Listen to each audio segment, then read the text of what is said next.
Welcome, everybody. Thank you for joining on this sunny fall day. We're happy to make this the inaugural event for 401 Tech Bridge Tech Topics. And we're hoping to, our plan is to discover topics and themes and needs in the community where we can respond to something that brings people together in a way that we're exploring ideas and solutions and programs and services that might not otherwise be either accessible or available to folks just by normal means of hunting and pecking and looking at, as my mom says, with the Google machine. So with that, I thought I'd cover the Tech Talk series. This is the first of a 3-series event where we thought we'd focus on the high-tech ecosystem and make it as simple as that, and what enables a robust high-tech ecosystem. And in a nutshell, we thought, well, in summary, it's kind of like people, partnerships, and opportunities. And if you have those 3 things, the chances are your ecosystem, much less the high-tech ecosystem, is a little more functional, a little more valuable. So we started off with this first topic, which we'll dive into shortly, and it's developing next-gen leaders. And to be quite frank, this wasn't by chance that this came up. I hear a lot from industry that they're challenged with finding either enough high-tech people, or once they find high-tech people, particularly in the bigger companies, how do these high-tech people step into and evolve into leadership roles? Or high-tech people that might have a business idea and grow into an entrepreneur in a startup that has success. So that's kind of where this topic came from. The second topic in the series will be looking for next-gen high-tech leaders, the voice maybe of companies, startups, organizations, even academia, who says we're looking for people, and we're not just looking for good, smart, high-tech people. We're looking for people who can be leaders and drive a business, drive a community, drive economy, work for a company, grow into a leadership role. So we expect there to be quite a few business voices on that end. And the third topic is going to be mentorship opportunities for small and dual or multiple use businesses. So you're a small business that you're out there and you want to get a little grooming or shaping in terms of how to get into like more of a managerial role or take on more of a business hat. There are programs that help folks do that. There are companies that help people do that, people in small businesses. So that will be the 3 tech series. And so anyway, with that, my name is Lee Silvestri. So my background is technology and math and engineering. And I came up through Raytheon and a little bit through GTech, back when we had a GTech, and KPMG Mark, and then went into the adventure starting a small business. And that was a phenomenal adventure, but it made me recognize the difference between a good technology background and good leadership background relative to management. A lot to be learned there. And now I am focused in the nonprofit world. Went through a series of experiences, and now I work with the team at 401 Tech Bridge. Christian Cowan's on the call. I don't know if you see him down in your lower left, but he's down at my lower left. He's the executive director of 401 Tech Bridge. And Linda Larson is a teammate, and we are part of the URI Research Foundation, sitting alongside Polaris MEP. My role is has a little bit of a nuance in that I'm funded out of ONR, Department of Navy SBIR exactly, to focus on the Northeast Tech Bridge, which is the Naval X piece of Tech Bridge versus the PIA partner 401. And I get to sit kind of in between and do the bidding of the Navy, trying to get programs, technologies, people, and other things into Navy and Navy technologies out. So having said that, let's kick this off with a little bit of an overview of 401 Tech Bridge. Linda, I think you had prepared some things. We'll give Christian a break. Sure. Yeah. Good morning, everyone. So thank you for joining us. Certainly fortunate to have this esteemed panel with us today. As Lee mentioned, my name is Linda Larson. I'm with 401 Tech Bridge. So just a little bit about 401 Tech Bridge. We're a economic development organization, as Lee mentioned, that sits within the University of Rhode Island Research Foundation, focused on bringing technology advancements to market, right, for businesses through information, business development programming, network expansion, and funding opportunities. As Lee mentioned, we are also have a partnership with the Naval Undersea Warfare Center supporting the Northeast Tech Bridge that sits under that Naval X network of tech bridges under ONR, real focused on tech scouting efforts, prize challenge acceleration, dual use application, and identifying those technologies to help solve problems for the Navy. With that being said, whether it be business development, technology advancement, right, dual use, solving problems for the Navy, we need to make sure that we have leaders within these organizations that have the technologies, the technical skills, but also the leadership skills to move this work forward. And with the hopes that we identify individuals that also have that innovative and entrepreneurial spirit to start those startups that working on in the blue tech space. So with that being said, we're very much looking forward to our panel presentations today. I will put my email in the chat. Please feel free to reach out at any time if you have any questions, and I will get it back to Lee and the program. Great, thank you. So with that, let's kick off the discussion by the four really qualified and accomplished guests that we have here. And we'll kick it off, as I shared with them prior to this call, alphabetically, and that we'll start with Brown University. We have Dr. Peter Chomowitz with us with his great backdrop of Brown University. He is director for the Masters in Technology Leadership. As I said, Brown University, specifically School of Professional Studies. Peter, and you may sense this as he talks very broadly, and he has a lot of context for his discussion. He was trained as an architect and an urbanist and a social scientist. Very broad background, not your typical technology person, which is very exciting. He's held senior positions in academia and professional practices, and he was the Dean of Research and Development at the Virginia Commonwealth University's Qatar campus. Not a lot of people can say they spent time in Qatar, and I only know that because of how often Raytheon was over there in my past. And he was director of research at General Dynamics Corporation, where we first met. He has cultivated research collaboration with universities and technologies to support cutting-edge national defense research and initiatives to provide engineers with executive education in leadership, strategy, and advanced technology. So you find the combination of leadership and strategy. He also taught at Watson Institute for International and Public Affairs at Brown, I would gather previously. Educational background, Bachelor in Architecture from the Cooper Union, a Master's of Arts in History at Harvard, and a PhD in the History and Philosophy of Architecture from the London Metropolitan University in the UK. With that, Peter, take it away.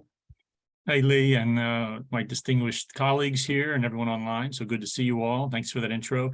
Lee, I didn't know you worked at GTech. Do you know Don Stanford? He's one of our faculty. Oh, okay. Sorry, everybody. We'll get back to that in a minute. As Lee said, I was most recently at General Dynamics Electric Boat for quite a few years as a research director, leading research partnerships, overseeing our SBIR portfolio, and work with small businesses and universities, government labs. And then I left and came back to Brown, having taught at Brown previously, where I now direct the Master of Science and Technology Leadership Program. So it is a program for people with roughly about 10 years of experience, typically from a technology background. So the program was originally created, and it's a partnership with the Brown School of Engineering. So the program was originally created for people who have a STEM background, so a degree or degrees in science, math, and are working as engineers, but they're rising up in their organization. They want to have a greater impact on their organization, a more transformational impact, and they're having trouble. They're having trouble making that transition from being a subject matter expert in that technology field to then becoming a leader in that field. And that's exactly why we created this program.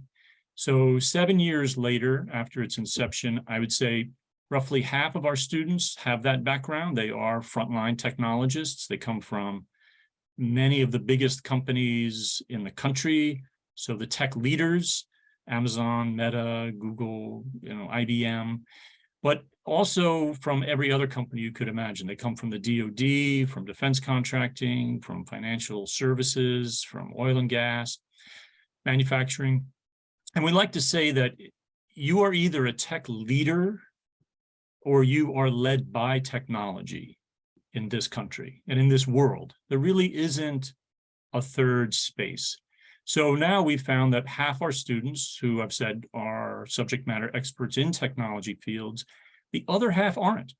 They have degrees in humanities and arts and philosophy and politics or law, medicine, but they find themselves working in a technological space, innovating new products and leading new and developing new teams.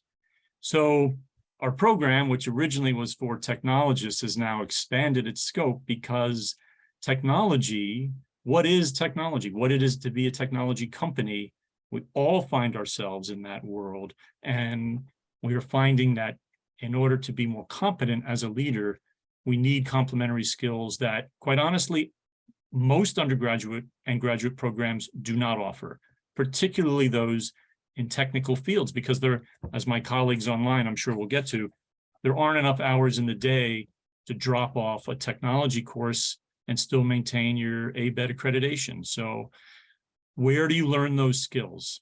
And we know that companies, regardless of your focus, we overarchingly have the belief that, well, if you are good at managing a project, you are good at managing people.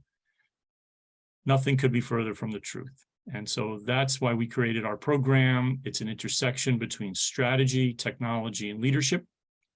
And as I said, we're being highly sought after by many people across the landscape to develop their skills.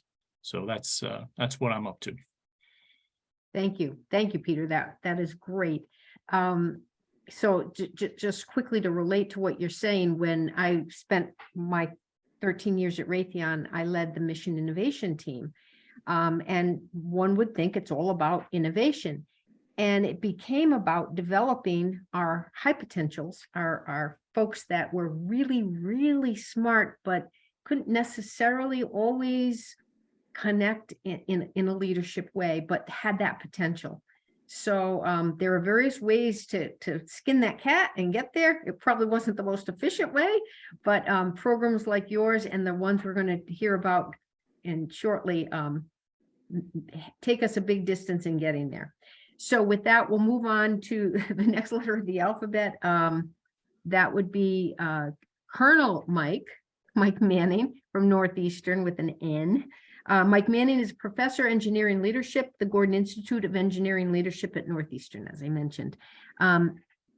He joined the group in 2020, and it followed a career, which is why he's called affectionately Colonel Mike. It followed a 25-year career in the U.S. Army. And many of us in the defense world know of Captain Manning from that past, and we're awfully happy to see him here in our region, particularly at Northeastern. He has served and has led contingency operations in Kosovo and Iraq, to advising partner nation governments and militaries in Bahamas, Central America, Afghanistan. He's been around. He served as a senior instructor of design thinking, which again, just like when we talk about leadership and engineering together, design thinking and technology, but led it at the Joint Special Operations University and participated as a lead instructor in the Roger Williams University Executive Learning Series program with CVS.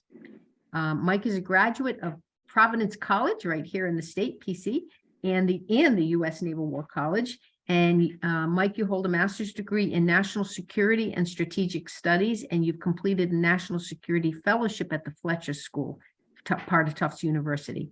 With that, thank you, Mike. Take it from here. Lee, thank you. Always wonderful to be able to spend some time with Lee and Linda and to partner with both of you and your organization. So thank you so much. And to my colleagues, thanks for the opportunity to share some ideas with you. So again, my name is Mike Manning, and happy to represent the Gordon Institute of Engineering Leadership at Northeastern University. As Lee indicated, I'm currently in my third academic year with the Institute, following upwards of 2.5 decades in the U.S. Army. I want to start by just giving you kind of the genesis story behind the Gordon Institute. So Bernie Gordon, who is our founder, it's a name that may be familiar to many of you, if not all of you. He's a prolific serial entrepreneur and an engineering leader in his own right.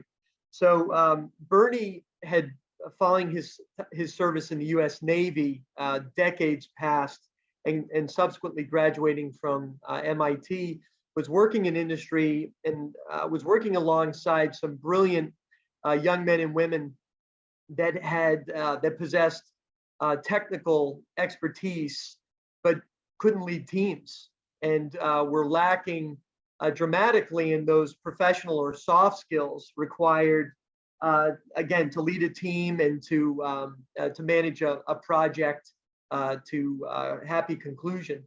So what Bernie did was, in response to identifying this gap, is he created a number of different programs across the country in higher ed to get after this problem set. And we are one such program. Now, each of the programs, so there's a Gordon program at MIT, there's one at Tufts, Northeastern, and then University of California, San Diego. What's very, very unique about each of the programs is they have different constituencies and different approaches. And so the approach that we take, so our customers, if you will, our students, they're all students that are pursuing master's degrees. And so we partner with 3 different colleges within the university system, and upwards of 20 different disciplines. Our current cohort, just to give you a sense of what type of students we attract year in and year out. We've been doing this for well over a decade at this point. Current composition is follows. So we have 3 Fulbrights coming out of Latin America, Paraguay, Uruguay, and Argentina, respectively. We have a serial entrepreneur from Cambodia. I have 3 active duty members of the Department of Defense. And then we have Americans of every single shape and size. A young woman that is a dual citizenship between Pakistan and the U.S., and then 4 Indian nationals. And why I'm sharing this piece with you in particular is the following. The driving principle for our program, for our organization, is that leadership is a team event. And the organizing framework which follows is that of a high-performing team. And I would bet that you are familiar with the 2 key tenets of a high-performing team. First and foremost, it's about diversity of thought and lived experience. And the second tenet, it's about inclusion. And so what we have done, and I think remarkably well with our program, is we create an immersive experience for our students whereby we endeavor to build a community of learning. And so our students, they participate, not only do they learn about the team development stages, but they actually go through them. They get to team with each other, which is it's really remarkable. So again, one of the gaps that we've identified or assessed of young people coming out of engineering schools with a bachelor's degree is that they had, again, excellent technical expertise, but in a field which was increasingly getting narrow, right? More and more narrow in time. And they also had relatively little experience working cross-functionally or in a transdisciplinary manner. So what we've done is we've applied what we refer to as our interactional framework for leadership, which is the system, self, and others. And so every single module that our students are exposed to, everything that we do by way of leadership challenges or workshops, all of the above, they map into one or more of those components of the interactional framework. And so just to give you a sense, one of the things that we work very, very diligently on to build capacity within our students is to ensure that, again, most of them are coming to us with roughly 5 to 10 years of experience. So they're mid-rankers, if you will. So how do you lead from the middle? And what are those gaps that where we want to address that gap of spatial awareness? And yes, being able to appreciate a context locally or at the tactical level, but what's happening certainly within the organization at the operational level, but even beyond at the strategic level. So we'll work with them through that. Also, the ability of how do we gain and maintain trust, right, with key stakeholders, whether it's internal or external. Okay, again, just to give you a sense of some of the skills that we work, values that we inculcate within our people. The program is team taught. So I'm one of 3 professors. I'm responsible for teaching the core leadership curriculum. My colleague, who is an engineering leader in his own right, coming out of industry, he teaches product development. And so we expose our people through the product development life cycle from beginning and then to end. And then we have another a brilliant physicist, Greek American, that teaches scientific principles, which is an advanced physics course. Now, half of our credits of the 16, and our program runs, it's a year long. So we get them from August to August of the following year. But half of our credits are attributed to what we refer to as the Challenge Project. And as Linda Larson well knows, being a Northeastern grad, Northeastern has a world-class experiential learning model. And so at the undergraduate level, it's co-op. For us, we have what is referred to affectionately as the Challenge Project. So as our students are enrolled in the program, and as they're being exposed to leadership development, product development, and scientific principles, they are in real time applying what they're learning as they work in a full-time capacity or as they're interning. Overwhelmingly, our people are working in a full-time capacity. And so the Challenge Project is a challenge that that their organization with whom they're associated is wrestling with, and they're trying to navigate. Each of our students, we're a high-touch program, has a team assigned to them. So they'll have certainly their industry sponsor, which is typically their boss, okay, or supervisor. They'll have a Gordon mentor, which is someone associated with our program, usually in the giving backstage, an entrepreneur, engineering leaders.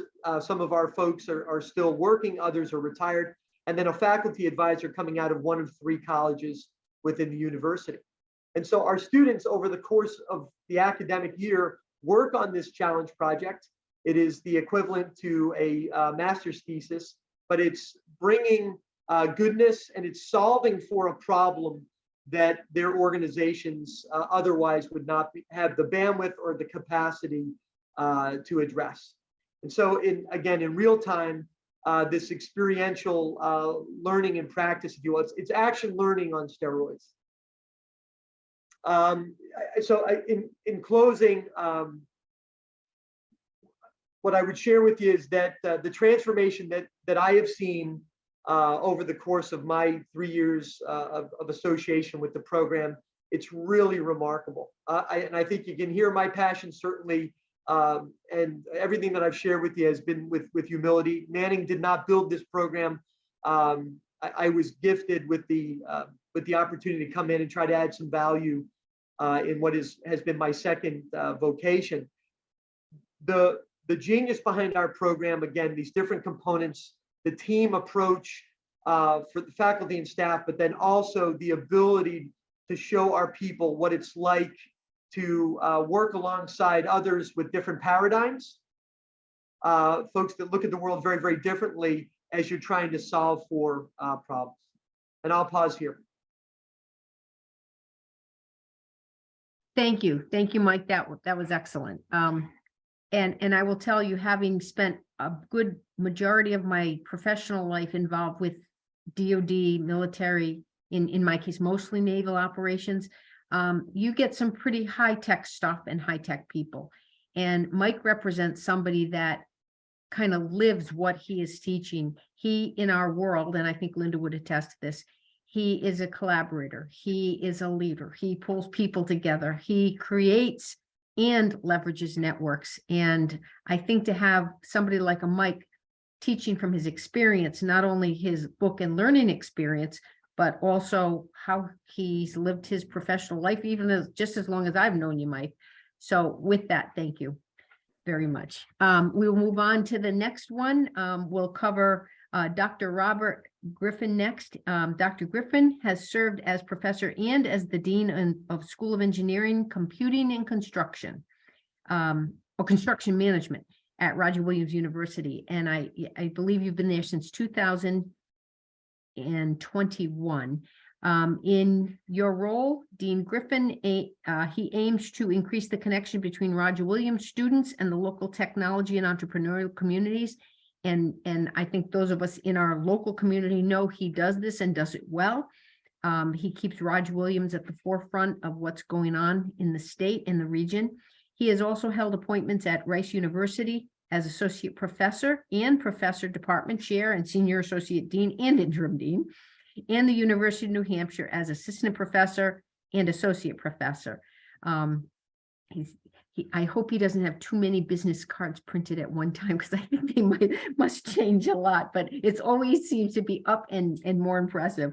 Dr. Griffin's research, or Rob as he goes, his interests lie in the understanding the effects and behaviors of pollutant species in the atmosphere, with a special focus on the physical and chemical processes that influence the concentration, composition, and distribution of organic particulate matter. And I had to read that. I couldn't memorize it. Rob serves as a member of the board of directors of the American Association of Aerosol Research and the Independent Technology Advisory Committee for Air Quality Research Program at the Texas Commission on Environmental Quality. You can tell where Rob's passion lies. His background, and should be surprising, he has a bachelor's in chemical engineering, Bachelor of Science, of course, summa cum laude, from Tufts. He moved on to his master's in chemical engineering, minor in environmental science and engineering from California Institute of Technology, and finally his doctorate PhD, chemical engineering, also California Institute of Technology. With that, Rob, thank you for joining us. Thanks for that very kind introduction, Lee. Thank you to my colleagues that are participating in this call, and as well as all the participants for this opportunity. I do appreciate it greatly. I'm going to change our focus a little bit compared to Peter and Mike, who talk predominantly about opportunities at the graduate level, and typically for individuals that have been out of school for a little while.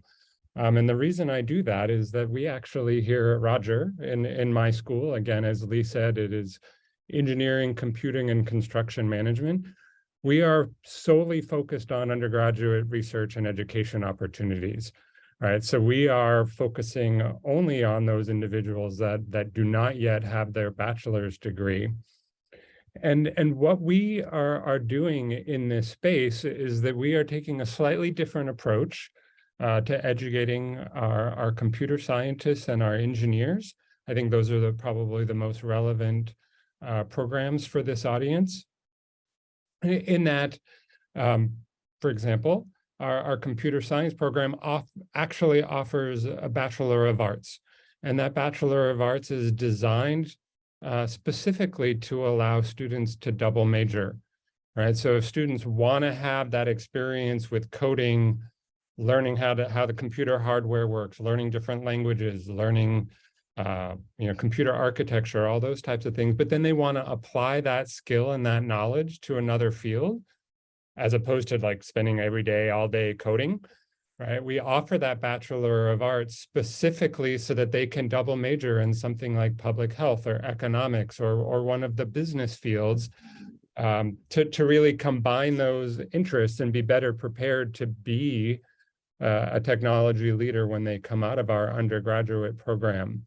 And that is a relatively new program. that's only really been in existence for 2 or 3 years now, and we're just now starting to not only admit students, but graduate students from that program. So we're very interested to see what happens over the next 2 or 3 years as that program tends to grow in popularity and demand. With regard to our engineering program, as Lee said, my undergraduate was a Bachelor of Science in Chemical Engineering, right? Very discipline focused. We take a little bit of a different approach here at Roger in that we actually only offer a BS in engineering, right? So we don't offer a BS in civil or electrical. We offer a BS in engineering with the opportunity to specialize in one of those areas. But what that means is that every single one of our engineers takes an electrical engineering course and a mechanical engineering course and an environmental engineering course and a civil engineering course, et cetera, right? So what we feel what we're trying to do and what we feel we accomplish is actually showing our students that engineering is becoming less and less disciplinary, right? There's still, of course, value in the traditional BS in a discipline, right? My degree is in that. I fully loved that program. But there are certain subset of the population that want a little bit more breadth. And so that's what our program is actually, that's the niche that our program is trying to aspire to fill. One thing that is a little bit even more interesting about our program is I mentioned that, you do this BS in engineering with the opportunity to do a specialization. We offer what's known as a custom specialization. And one thing that we have seen a couple of our students do, not many, but I would love to see this grow, is actually do their specialization in collaboration with our School of Business, right? So they design a custom specialization that needs to be approved by their advisor and some of the faculty of our school. But they do their specialization specifically in engineering management, right? So they're taking project management, they're taking some more of those business-focused classes that specifically aims to address some of the understanding of the business side of being a technologist or being an engineer. What that doesn't always do, and I think this is what would be perfect about sending a student from that program to the programs that Peter and Mike were talking about, is that it may not focus specifically on those leadership skills. I would view that as sort of halfway between a traditional technologist or a traditional engineering student and maybe some of the students that they're seeing in their graduate programs. So again, we have these undergraduate specific programs here in my school at Roger focused on computer science and engineering, but we do take that specific niche approach of being interdisciplinary, not only within the engineering and technology fields, but within fields more broadly.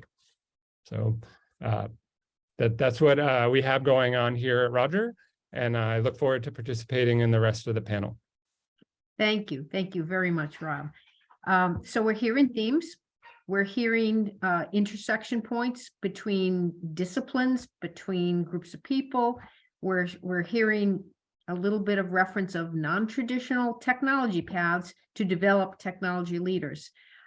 With that, I will introduce Dean Anthony Marchese, and I'm proud to say my undergraduate is from URI, along with my husband's, and we started off this discussion when everybody was kicking off telling little stories back in 1980, and I'm aging myself greatly, but that's when I met my husband, when I was a young teenage pup, and we are together 42 years, and that's still not the best thing I got out of URI. It was a wonderful education in engineering, mathematics. So with that, Dr. Anthony Marchese is the Dean of Engineering and Vincent and Estelle Murphy Professor of Engineering, both at URI.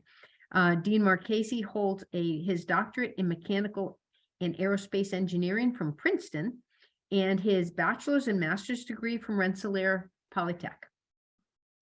He was previously Associate Dean for Academic and Student Affairs and Professor of Mechanical Engineering at Colorado State University, so he's traveled around, as many of these folks have. His academic career is focused on providing access to student success in higher ed and developing innovation energy solutions in response to societal challenges in climate, environment, and human health. In 2004, Dean Marchese received the Kaufman Outstanding Entrepreneur Educator Award by the American Society of Engineering Education, and it was recognizing his work in the engineering entrepreneurship education. And again, the theme, entrepreneurship, new start, ideas, innovation, technology. He has previously held positions at Rowan University, United Technologies Research Center, and NASA Glenn Research Center. With that, Dean Marchese, thank you. All right, well, thank you, Lee. Yeah, it's an honor and privilege for me to be here. A couple of things. First, I want to remind everybody to vote yes on one. So if you haven't voted yet, this is a big deal for us. There's a $100 million bond here to continue what we're trying to accomplish here at URI. So I was told to remind folks that. And the second thing I just wanted to mention here is that I'm one of 3 new engineering deans here in the state of Rhode Island. And one of the things, Rob and I have met many times already. And one of the great things is the collaborative spirit among the engineering schools here in Rhode Island. And, the 3 institutions, Brown, Roger Williams, URI, are highly complementary in terms of our mission, curriculum, and student body. But we're united in terms of educating our citizens, and moving the economy forward through the work that we do. And I would add Northeastern to the mix as well. I've also met the relatively new dean there at Northeastern. We had him down a couple of months ago. So I'll focus a little bit, in terms of our role as a public land grant research university for the state of Rhode Island. And, it's literally part of our mission to educate the workforce, promote economic development, and create jobs. So this is kind of what we do. Just in terms of, to add to what Lee was saying about my background, it's a little bit fortuitous, but I don't think I was hired because of my background in engineering entrepreneurship. Maybe I was, I don't know, but I've kind of been working on engineering entrepreneurship in the context of undergraduate engineering education really for 25 years. And so my first stop along the way as an engineering educator was at Rowan University. And, in 1992, Rowan University was essentially Rhode Island College. I mean, it was Glassboro State College. It was a teachers college. It was just starting to transition into more of a comprehensive state university, but it was really the gift of $100 million from the entrepreneur Henry Rowan that began the transformation of Glassboro State College into Rowan University. And you fast forward today, Rowan University is really the state research university of Southern New Jersey. They've got 2 med schools and they have a vet school on the way, and it's really transformed the entire region. And that was really all due to that initial gift. But I started there in 1996, one of the first faculty hired after that gift, and we really incorporated engineering entrepreneurship into the curriculum from the beginning, and incorporated it into our ABET accreditation and all the rest. And we created an undergraduate venture fund for our students, which I'll talk a little bit about, an entrepreneurship certificate program. And as Lee mentioned, I was, I think, the founding chair of the American Society of Engineering Education, our entrepreneurship division. So I did that for a while, and then I went to Colorado State University, where I really learned about the land grant mission, and I brought that kind of here with me to Rhode Island. One of the interesting things about Colorado State University and the location, Fort Collins, we were really part of an energy research and technology hub, with parallels really to what we have with the blue economy here. At Colorado State, we really were focusing and still do focus quite a bit on energy research and technology transfer. So definitely some parallels there. So that's just by way of background. But so, in terms of University of Rhode Island, again, just going back to that public land grant research university mission. The way I look at it is, our mission is fourfold, to provide access to a quality, affordable education to a diverse population reflective of our region and society. That's one. Two, to perform world-class research to solve regional, national, and global challenges. Three, to develop the Rhode Island workforce to compete in the economy of the future. And four, to create jobs through commercialization of intellectual property. So everything that we've been talking about today here really ties into that mission. In terms of access and enrollment, our enrollment's grown over 50% in the last 10 years, both at the undergraduate level and the graduate level. And one of the things that we're finding is, although our mission doesn't change, our demographics do change, right? So we have an increasingly diverse population in terms of every way that we define diverse, whether that's first-generation college students, racially minoritized students, lower income students. So as a public university, we're always going to reflect the changing demographics of society. So I think that creates challenges and opportunities, right? I think this concept of entrepreneurship will continue to be more important than ever. I know when I was going to college as an undergrad, also I was a first generation college student, first in my family to go to college. My goal in life was to get a job in engineering, at the most reputable company possible, because I really thought I was going to spend 30 years at the same company, right? And job security to me was everything. I mean, in fact, my dad was an entrepreneur, not a very good one, but he was self-employed for his whole life. And, I think we sort of grew up paycheck to paycheck because of that. And so I was very risk averse, right? But tomorrow's, our graduates are much different, right? I mean, students that I've educated over the last 25 years, by and large, 5 years at the same company is a long time. So that's the way students think these days, right?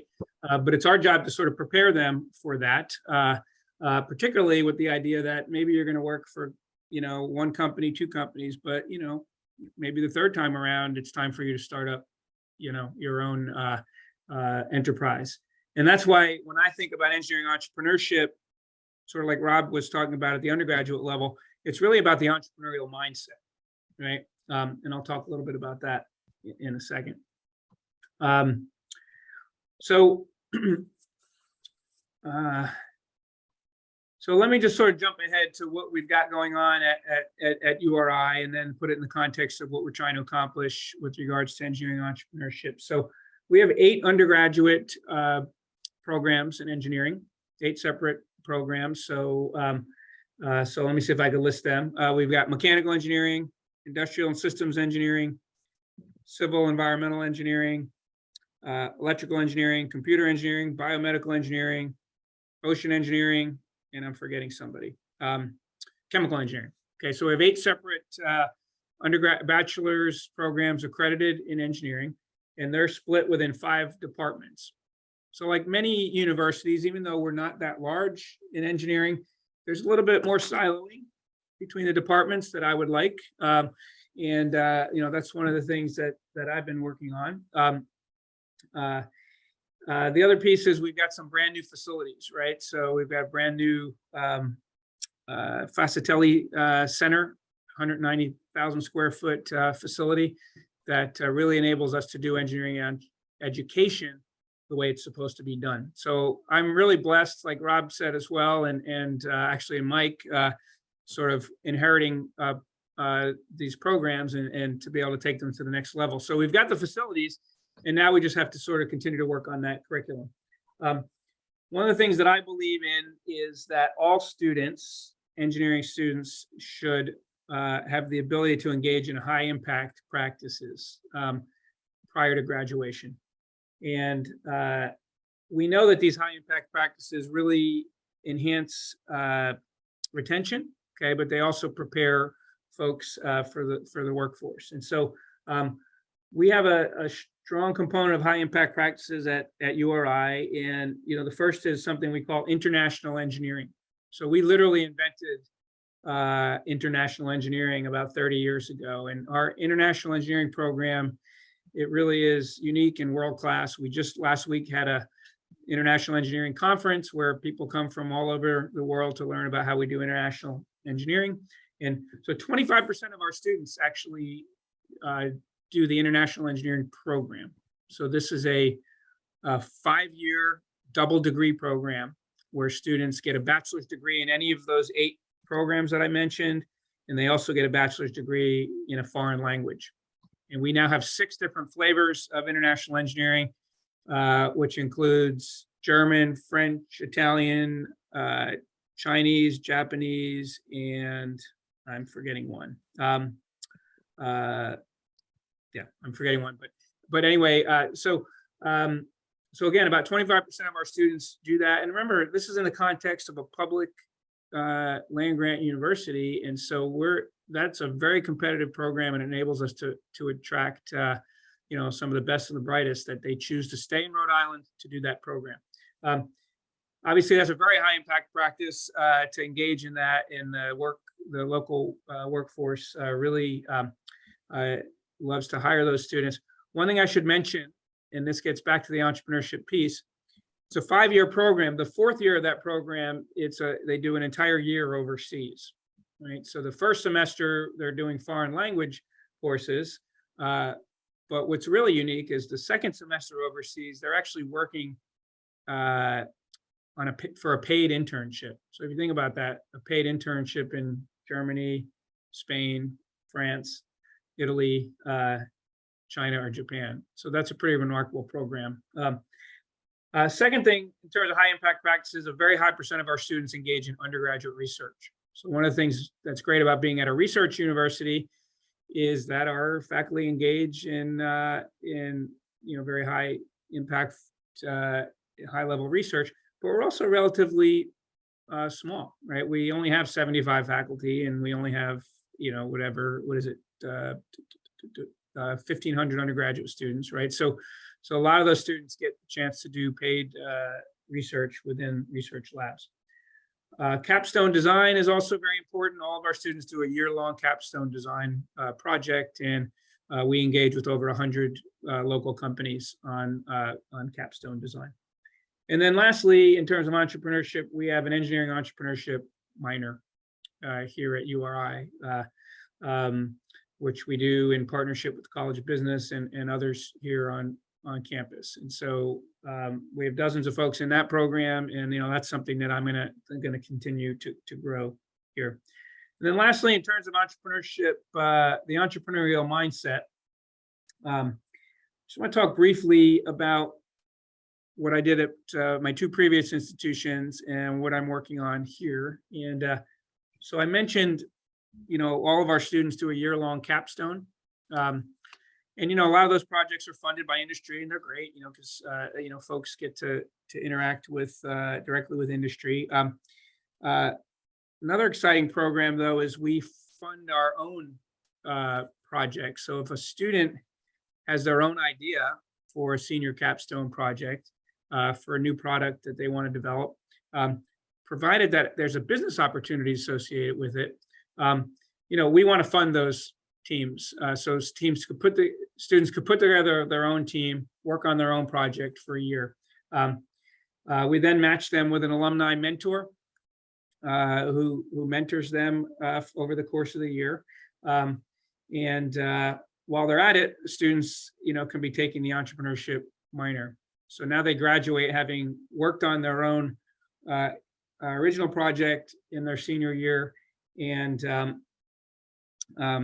then what we found, so I've done this since 1998, and we funded over 100 of these projects over both my 2 previous institutions. And what's really exciting now, full disclosure, when we first started this program, the thought was, we're going to have a bunch of students who, upon graduation, start up their own company, right?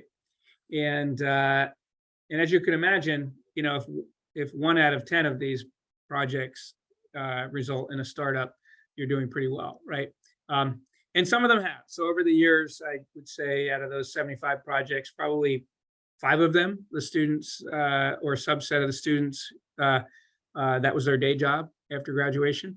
But out of the other, 70, now students are coming back, and I'm hearing from more and more students that say, yeah, okay, I didn't start my own company upon graduation because I had a job offer for $70,000 from Lockheed Martin or whatever. And, I think it was a better idea for me to go work for the man for 5 or 10 years, right? But now the students are coming back, and I'm hearing more and more that, oh yeah, actually 10 years later, I quit my job and I started up my own company, right? So the idea, similar to what we've heard from some of the other folks, is, expose folks to the entrepreneurial mindset, provide them with some of the skills that they may need down the line, right? And then, they will come back years later, and you'll find out that, in fact, they're starting up their own companies. So I'll stop there. That's kind of some of the stuff that I've done previously and would like to continue to do here at URI, and continue to collaborate with the other folks here that you've heard from. So thank you. Thank you. So with that, between Peter, Mike, Anthony, Rob, thank you so much for your overview on your programs, your universities, your experience, your perspectives.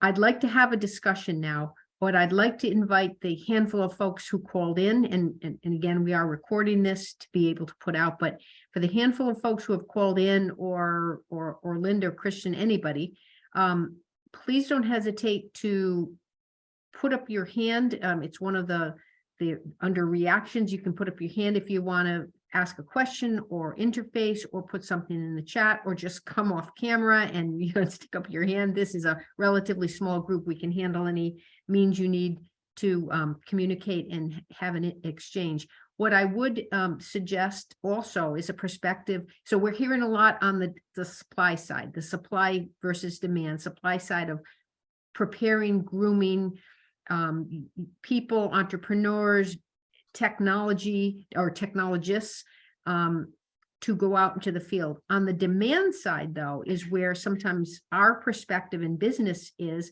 relative to the shortcomings of when a technology leader doesn't have maybe the rest of the package or the perspective. And I will share 2 things as we tee up some questions for discussion.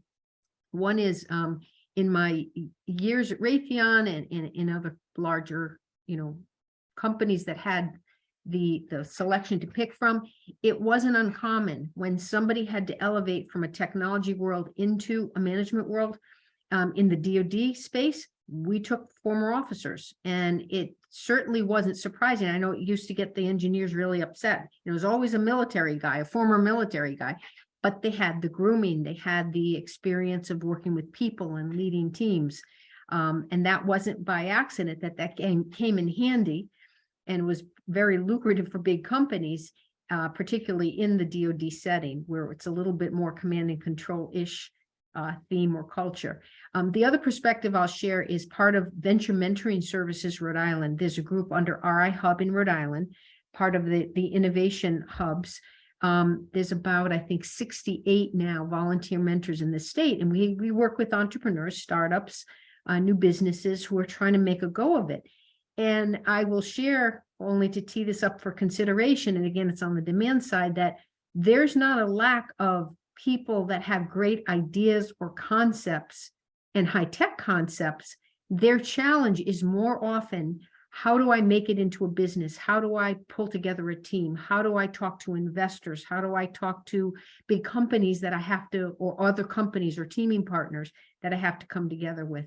That's the rest of the story, and has less to do with their technology background, more to do with the type of grooming and development that you're discussing in your programs.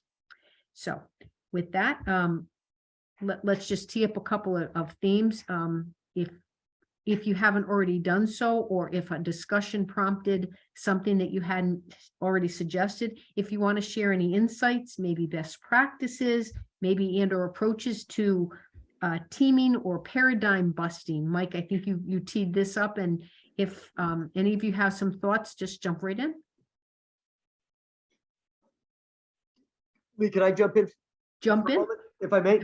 And I wanted to sound off and just amplify something that Dean Dean Marchese spoke to. So in anticipation of participating in this panel, I did speak to a number of my mentors, and I have a wonderful mentor and a colleague that runs an engineering leadership program up at the University of Toronto. And we had a conversation around, okay, so as we're looking at building, the next generation high-tech leaders and what they need to look like in this space, there was a conversation around, as Dean mentioned, or the Dean mentioned, of, number of years back, the model was I'm going to work at Gillette or Polaroid or Raytheon, one of these large organizations. I'm going to be there for the duration of my career.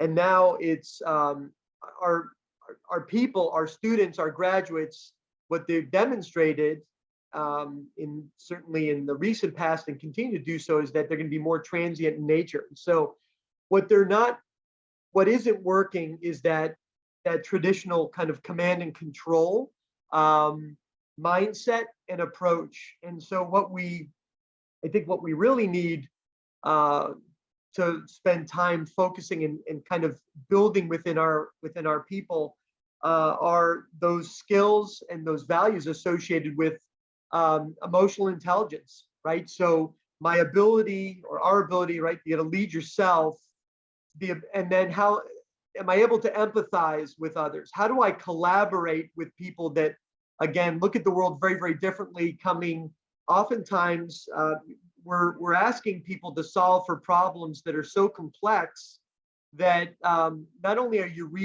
you have to work cross-functionally, but you're reaching across the aisle into perhaps folks in other industries. And so one of the key skill sets, I think, above and beyond, but related to teaming, is this idea of we want to change the way our people think, right? And if we can do that, I think they'll be much better served going forward. And I'll pause here.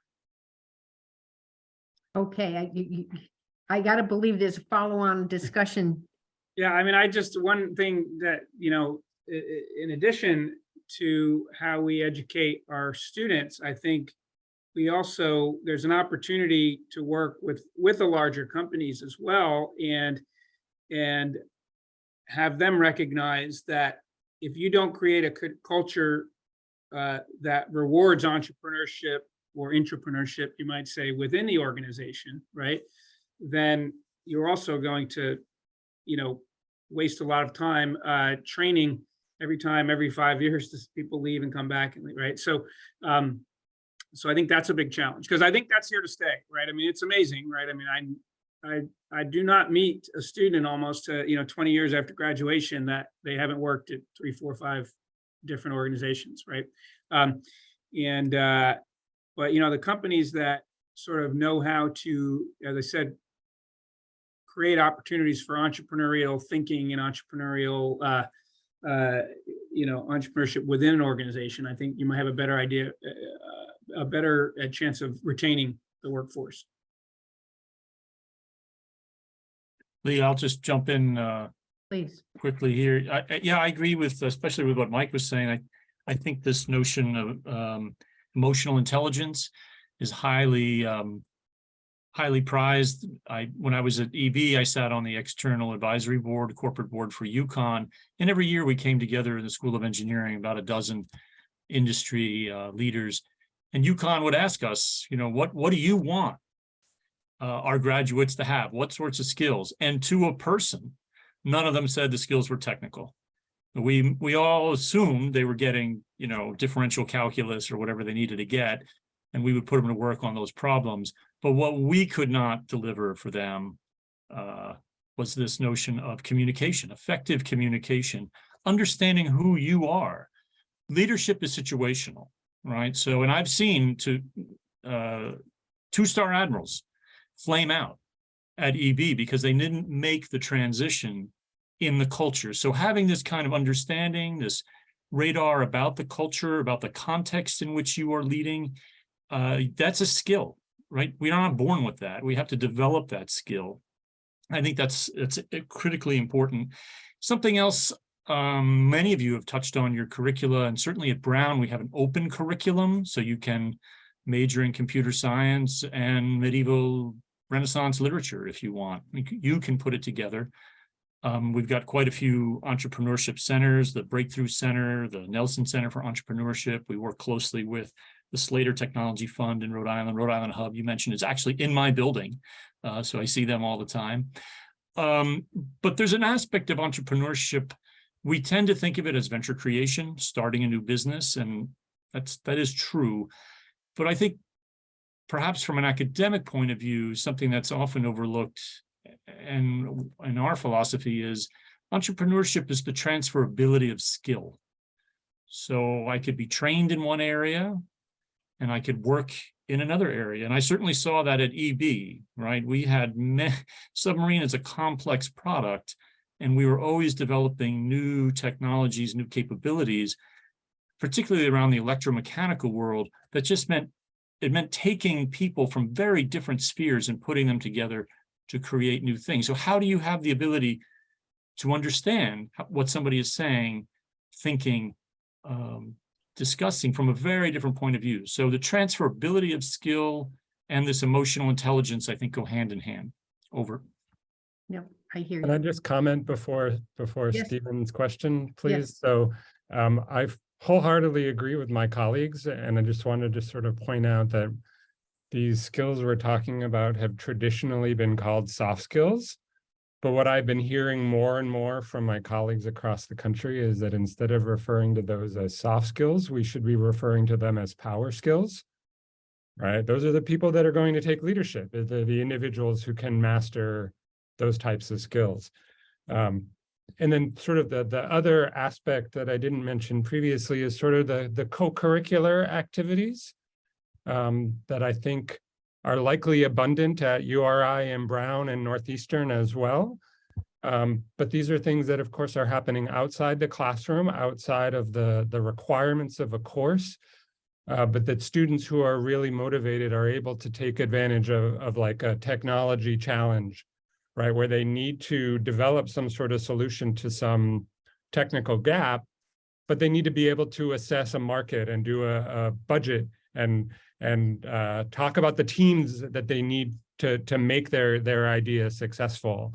And so I just wanted to make sure that we all recognize that it's not solely curricular, that these opportunities exist at all four of our institutions, I'm sure.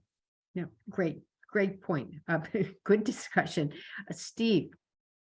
Yeah, that's actually kind of a good segue into the question I had, which is to ask, all of the panelists to say, if there is one thing in the external ecosystem locally that you would wish for, whether it's a more robust venture capital scene or 5 successful entrepreneurs who came back and said, hey, this is how I did it. What are the things that you think would really help catalyze the environment in the direction you want it to go? Good question. Yes. I would add to that mentorship. So we have in our program a critical capstone project. It's not unlike, it's at the graduate level, but I sponsored for years ones at URI. And I think having people that have done it, whatever the it is, whether it be technical or business startup, to work with our students and to help them in their capstone projects. So they're building their network, they're learning how to communicate, they're learning about leadership, they're learning about the technical nuances of their project. So I think that ecosystem of mentorship, that would be probably top of my list. Thank you. And I would just to add to that is to continue to educate the taxpayers of Rhode Island and the elected officials, and how important the university, whether that's a state research university or a private university, particularly with engineering programs and colleges of business, and how important that the role of the university is to the ecosystem. And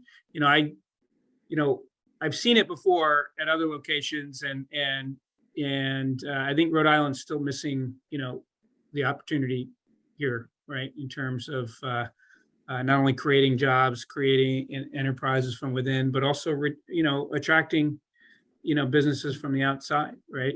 I think Boston's a lot different, so obviously Northeastern's in a different situation. But I think Rhode Island is a tremendous opportunity here that's, I think, unmet.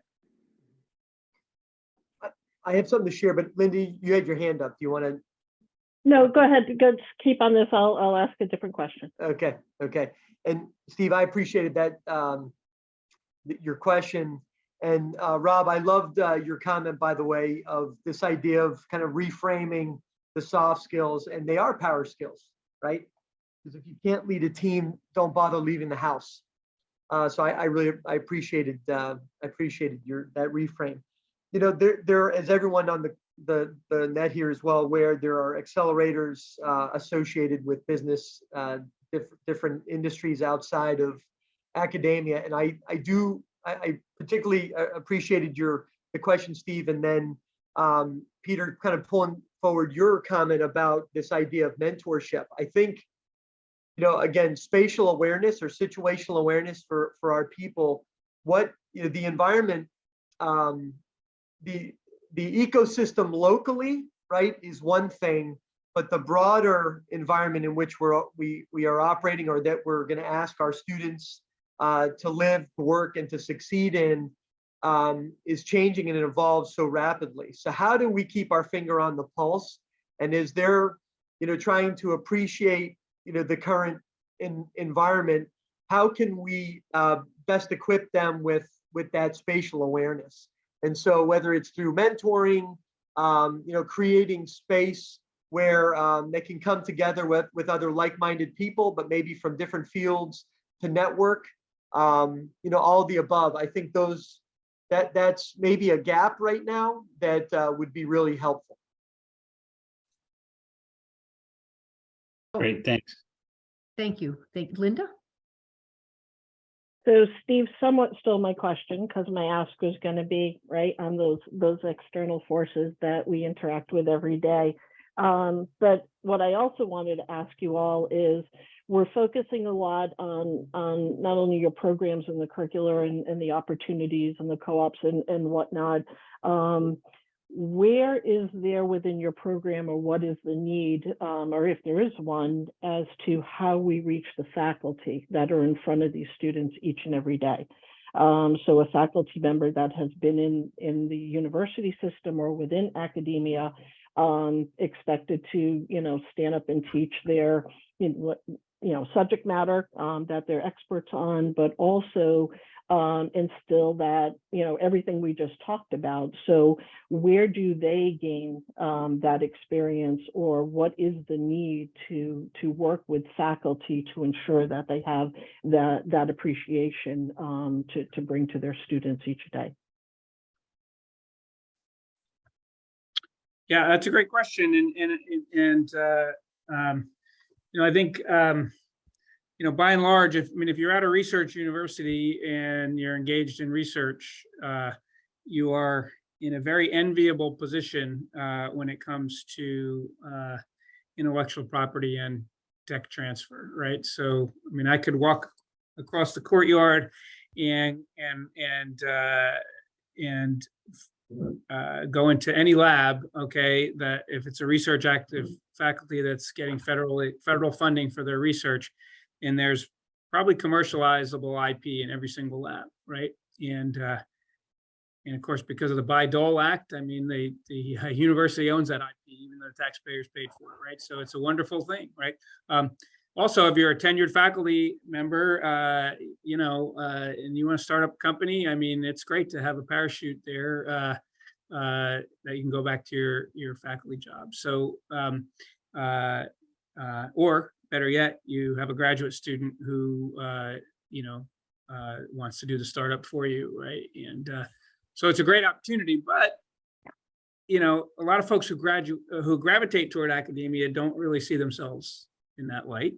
And as you mentioned, Linda, they certainly don't have expertise in teaching entrepreneurship, right? So So I think that's again an opportunity, right? And we can use help from others, in the ecosystem here.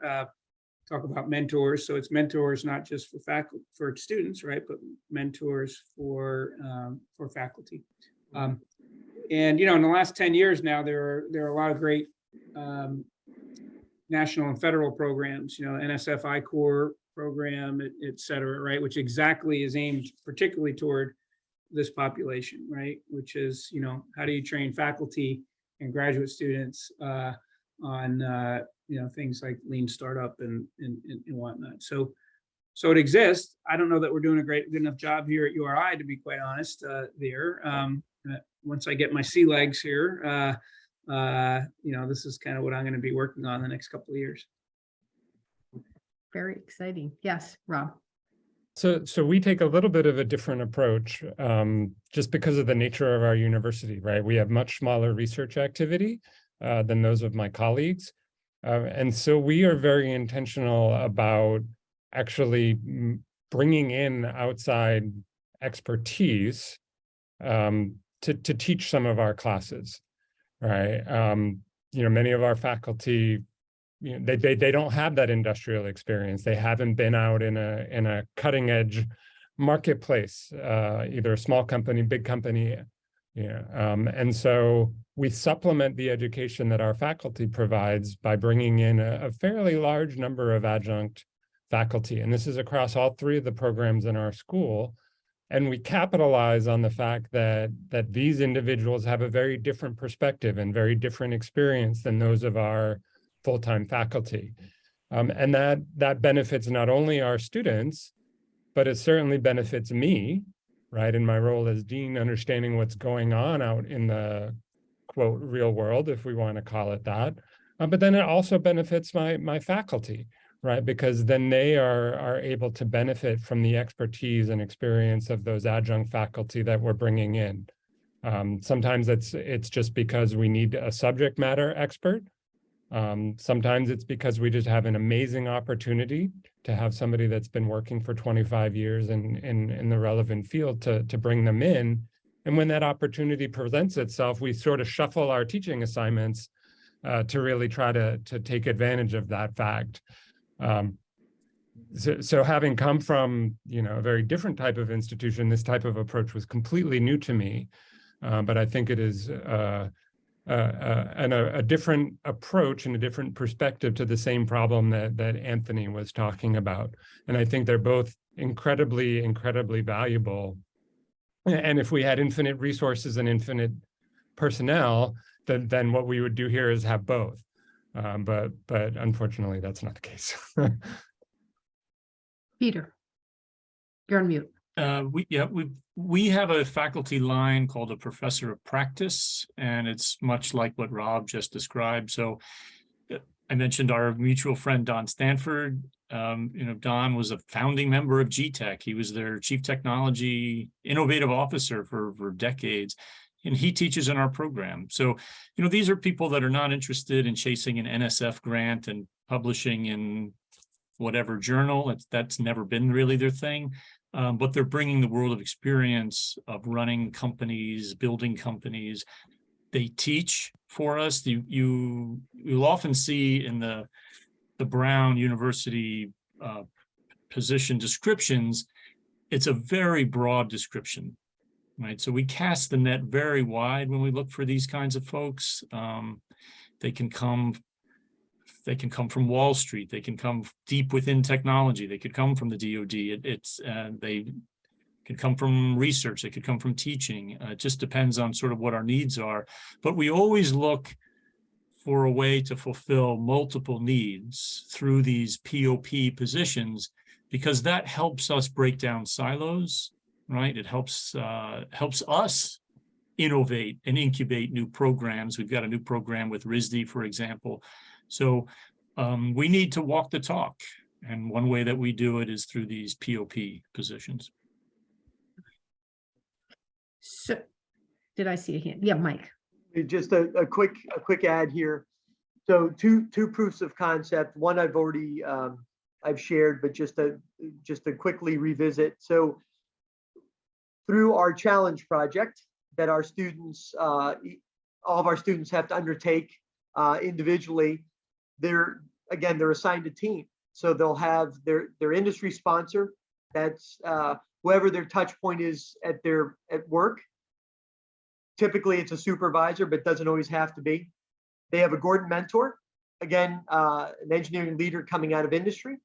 And then they will have a faculty advisor. So I think to kind of get at that question, a forcing function for, I think, and one of the happy byproducts of being a faculty advisor on a team for a Gordon candidate is the fact that we have, a great number of these faculty advisors that are developing rapport. They're being exposed to industry in a really unique way based on the particular project that their candidate may be working on. And along the way, interfacing with the Gordon mentor, but also with somebody that's an industry leader in that particular field. So that's one piece. And then the second piece I'd like to share with you, one of the things that we do within the Gordon Institute is routinely, because our students, again, are, as they're matriculating through the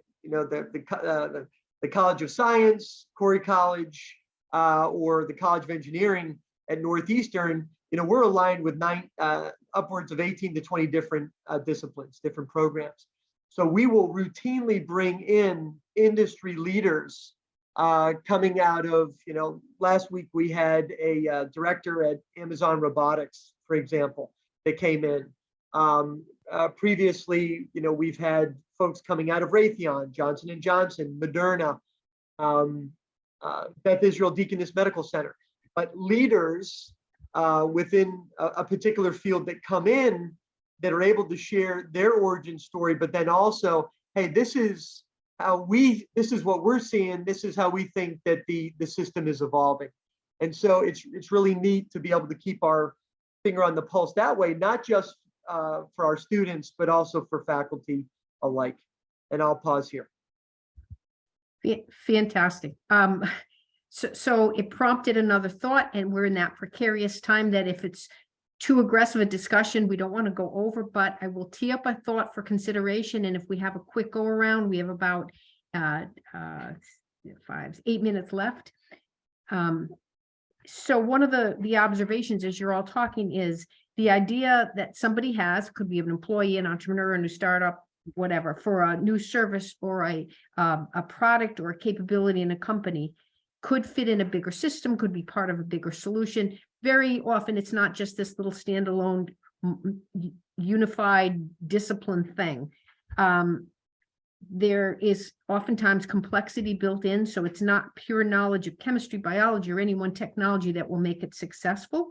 The ability to integrate and intersect with other maybe competencies or capabilities, teammates, whatever, is key. I don't care if you're a member of a team or moving up in leadership or starting a company.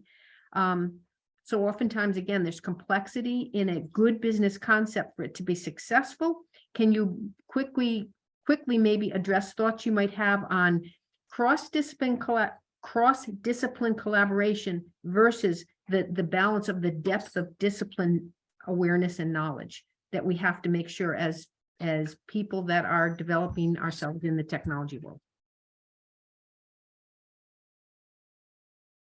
Peter? I guess I'll just take a quick stab at it. This is a metaphor that I drew from my early years as a research dean that I took to EB, and it served me well. And all of the panelists here will know this very well. It's simply the letter T, right? So the vertical stroke of the T is your deep technical expertise, and then the horizontal stroke is your ability to apply that expertise, whatever it is, in foreseeable and unforeseeable ways. And I think that we all struggle with that, right? We need deep expertise, especially every time we get on a plane or anything, critical of nature. But we also need, where will innovation come from? It probably will come from the people that can fully develop that letter T and work in unlikely ways, disparate ways, with very different kinds of people. Over. Great. I'll jump in and add. I love that response, Peter's response. I love the metaphor. There's a great essay that I was introduced to, written by Isaac Asimov, of BU fame, but he was getting recruited by DARPA a number of years back, and he ultimately turned down the offer to go to DARPA because he felt that it would impinge upon his ability to write and do research at the university level. But he wrote this brilliant essay about how you ideate, and he was writing to a friend about just the goodness, just the simplicity of putting people in a room that look at the world very, very differently, and creating a safe space and giving everybody an opportunity to use their voice. And so as I come full circle here, what I really believe is there's no argument. You need to have great technical depth and acumen. I got that, period. The ability to be able to empathize with others and to empower others, to create space where they feel comfortable using their voice. There's this joyful obligation to sound off. And then as a leader, being able to stay in that fat belly of design, we refer to it as in that divergent space, right? And then you can only admire the problem so long before you have to converge. And we're using a different skill set altogether. But I think that the ability to encourage divergent thinking, to empower others in a way that they're going to share their unique perspectives, is going to make the team incredibly better. So we need people that, yes, can do both.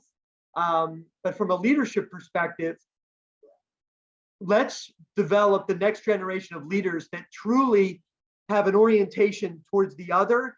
They turn that camera away from themselves towards others, because the greatness of a leader that is able to empower is the strength collectively of their people. Well said, Mike. Well said. Any last thoughts on this? And I'm sure many of you live in a world where we recently remember what happened when the art and design thinking people tried to put an A in STEM and make it STEAM, and the upheaval of how dare they, because it's technology, not arts. But I think what you're all amplifying is the appreciation for the cross-discipline and the intersection points and the magic that happens at those points. So with that, I will thank every single one of you. All I can think of, since I'm old in my career and I've been there and I've raised kids, and I am just so appreciative that people like you are out there now training the next generation of those who will be technologists and technology leaders. So we're very lucky to have you. And can I ask just really quickly, Lee, first of all, I want to thank you for pulling this all together, because your vision and forethought of bringing all of these somewhat disparate people together to have was an incredible conversation, and I think very forward looking. And I think from my perspective, having these thought leaders all in the same spot, whether it's physically or virtually, does during some periods of time help grow that thought leadership, those leadership characteristics and ecosystem. And I think hopefully we're on a way where all of these organizations, universities and nonprofits and even CCRI and other universities, pulling together this talent, I think continues to grow the momentum too. So again, kudos to you, Lee, for bringing this all together. I think it shows the value of all of these organizations, how they're approaching it and working together. I think there's incredible value. Thank you very much. Thank you. And I'm sure we will have more of this. I see Ben Jones from UMass Dartmouth. And if we could have had 4 more academic institutions and engage in anything that was at all manageable, which you can't do that in an hour and a half, we would have done so. But to give each of you an ample opportunity for your voices, and we'll do this again with new folks, additional folks, integrated folks. Thank you so much. And stay tuned to the rest of the series. We will send the recording out to everybody who registered for this. Thank you. And I'm sure there will be more to come. Thank you, everyone. Thanks so much. This is great. Thank you, Thanks, Linda. everybody. Thank you, Bye, John. guys.